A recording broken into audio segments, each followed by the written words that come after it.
Terima kasih pemirsa, Anda masih bersama kami di Halo Indonesia.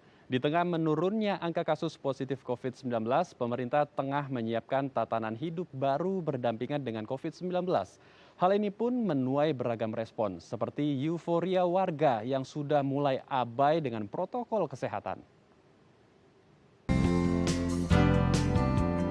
Pakar kesehatan dunia sepakat bahwa virus COVID-19 tidak akan bisa hilang dalam waktu yang dekat. Untuk itu, para pemimpin negara di dunia, termasuk Indonesia, tengah menyusun strategi tatanan hidup berdampingan dengan COVID-19. Standar jumlah kapasitas ruang atau fasilitas publik, aktivitas durasi penggunaan ruang, dan perilaku penerapan 3M menjadi beberapa hal yang nantinya diterapkan dalam tatanan kehidupan baru.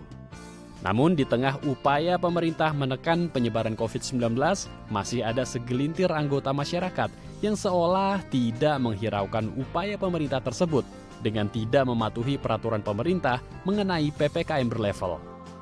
Hal ini terlihat dengan adanya pemberitaan tentang sebuah kafe di daerah Jakarta Selatan yang justru melanggar peraturan PPKM dengan kapasitas pelanggan di luar batas ketentuan dan jam operasional yang diterapkan hingga dini hari.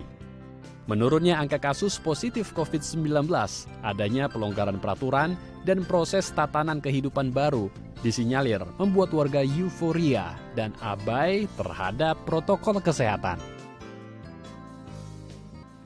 Ya, untuk membahas lebih lanjut, apakah Indonesia sudah siap untuk hidup berdampingan dengan COVID-19?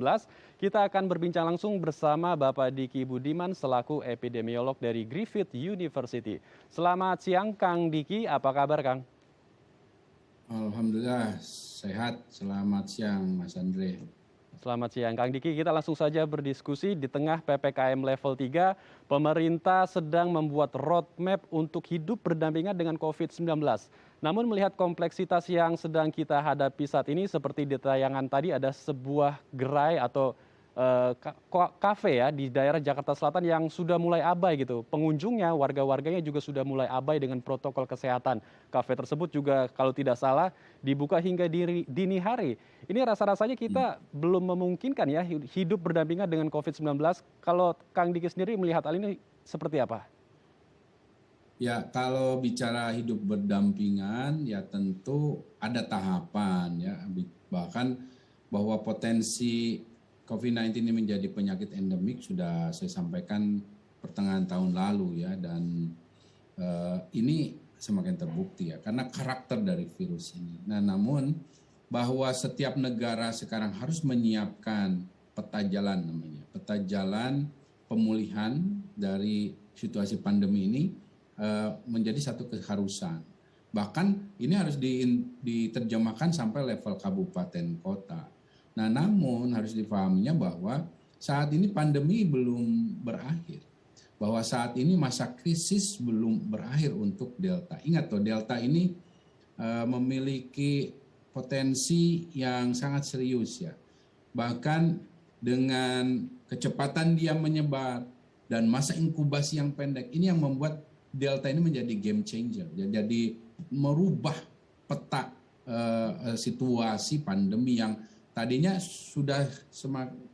sebelum Delta muncul ini udah bagus. Tapi bahkan sekarang saya sampaikan lagi berita mungkin beberapa hari terakhir ya, bahwa di Delta sendiri sudah mulai ada mutasi.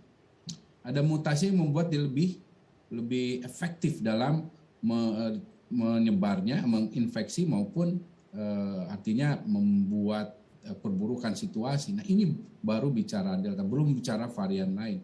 Nah, artinya bicara berdampingan dengan COVID-19 ini harus jelas ada tahapannya, dan PPKM berlevel ini hanyalah salah satu upaya sebagai semacam penjaga gawang, manajemen, alat manajemen kita memastikan bahwa dalam tahapan transisi ini kita akan bisa meminimalisir atau mencegah banyak kasus kematian terutama dan juga kesakitan. Nah, jadi ini yang harus diperjelas dan dikomunikasikan dengan tepat, efektif kepada semua pihak, bukan hanya masyarakat.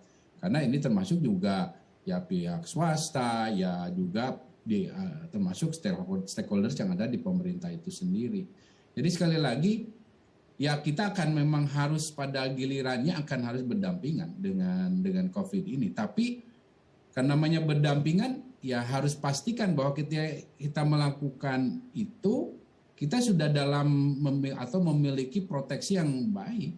Kita sudah memiliki pemahaman yang benar terhadap virus itu. Sehingga ketika berdampingan ini nggak merugikan kita. Kan itu secara logika mudah. Baik, jadi berdampingan tapi tidak merugikan kita ya. Seluruh lapisan masyarakat juga harus saling bersatu padu gitu untuk bersama-sama menangani pandemi ini. Namun pada dasarnya Kang Diki, apa yang menjadi indikator peralihan status ketika pandemi dinyatakan menjadi endemi sehingga kita harus hidup berdampingan dengan COVID-19? Ya, jadi status pandemi ini kan ditetapkan oleh Badan Kesehatan Dunia WHO. Ya karena dia penyakit ini, COVID ini memiliki potensi yang udah lintas negara, lintas batas, lintas benua. Semua negara dan penduduk di dunia ini memiliki kerawanan atau kerentanan yang sama. Itu kenapa disebut sebagai pandemi. Nah, pada gilirannya, bahkan pada saat ini, sebagian negara itu sudah bisa masuk dalam kategori terkendali. Ya, terkendali dari sisi indikator epidemiologinya. Misalnya kasus infeksinya hanya ya rata-rata paling banyak 10 per 1 juta penduduk gitu. Kemudian kematiannya 1 per 1 juta atau paling banyak 2 per 1 juta penduduk. Nah, seperti ini ditambah dengan test positivity rate yang di rata-rata di bawah 1% atau 0%. Nah, ini yang disebut terkendali. Nah, ini sudah dicapai oleh sebagian negara di Eropa, termasuk di benua Australia, ya di Australia dan New Zealand ini sudah tercapai itu. Tapi bicara untuk keluar dari situasi pandemi ini juga sekarang sudah ada tambahannya karena kehadiran Delta dan juga potensi varian lain, yaitu apa? Indikator vaksinasi. Indikator vaksinasi yaitu bahwa setidaknya 80 atau 85% dari total penduduk sudah divaksinasi penuh. Nah, itu yang belum dicapai oleh baik Australia ataupun sebagian besar negara di Eropa dan termasuk Israel. Nah, ini yang artinya masih menunggu. Tapi kalau itu sudah tercapai, plus kesiapan di indikator epidemiologi tadi, maka mau tidak mau WHO akan harus mencabut status pandemi itu. Dan dalam prediksi saya setidaknya paling lambat akhir tahun depan itu akan dicabut. Dunia ini akan dicabut status pandeminya. Tapi ketika ini dicabut, ada negara kan yang nggak mencapai itu. Belum mencapai vaksinasi 85%, belum mencapai angka kasus harian yang tadi dikatakan paling banyak 10 per 1 juta ataupun kematian 1-2 per 1 juta. Nah, ini artinya negara tersebut dia akan, kalau dia dalam kriteria yang agak lebih berat dari itu, dia masuk ke epidemi. Kalau dia dalam kriteria tinggal mengejar vaksinasi, ya dia masuk dalam endeminya. Jadi ini kalau endemi ini terutama dilihat juga dari angka reproduksi yang rata-rata ya 1 atau di bawah 1. Nah, inilah tantangan di dunia nanti setelah pandemi dicabut. Ada negara yang masih tetap dalam status epidemi, jadi epidemi ya dia masih bergolak, ada banyak kasus. Nah, mudah-mudahan kita tidak seperti itu, walaupun potensinya masih seperti itu ya. Kemudian endemi, ya negara yang sudah terkendali tadi tapi belum menyelesaikan program vaksinasinya.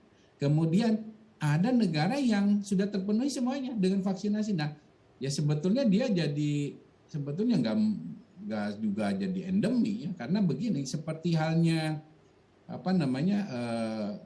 malaria misalnya. Malaria itu menjadi endemi di negara-negara tropis, subtropis. Tapi di beberapa negara lain nggak jadi endemi gitu. Nah, ini yang akan menjadi indikator-indikator yang akan menjadi penentu apakah kita akan masuk di fase yang mana. Tapi terlepas dari itu, ada satu juga faktor yang akan menentukan dalam setiap fase tadi, di setiap status tadi, apa epidemi, endemi, ataupun yang relatif terbebas, itu adalah perilaku masyarakat, perilaku kita. Karena perilaku inilah yang akan menunjang terciptanya kasus-kasus yang lebih kecil atau yang minimal gitu. Ini jadi kembali lagi ke behavior kita, perilaku kita. Baik, jadi kembali lagi ke behavior ya atau aktivitas kita, kebiasaan kita. Tadi Kang Diki menyebutkan bahwa di akhir tahun depan itu status dari pandemi baru akan dicabut. Lalu pertanyaannya Kang Diki, apa saja yang perlu dipersiapkan oleh pemerintah, apa saja yang perlu diprioritaskan oleh pemerintah untuk melangkah di masa hidup tatanan baru yang berdampingan dengan COVID-19? Namun ditahan dulu Kang Diki, kita akan bahas itu usai jeda. Baik pemirsa, jangan kemana-mana karena kami akan kembali sesaat lagi.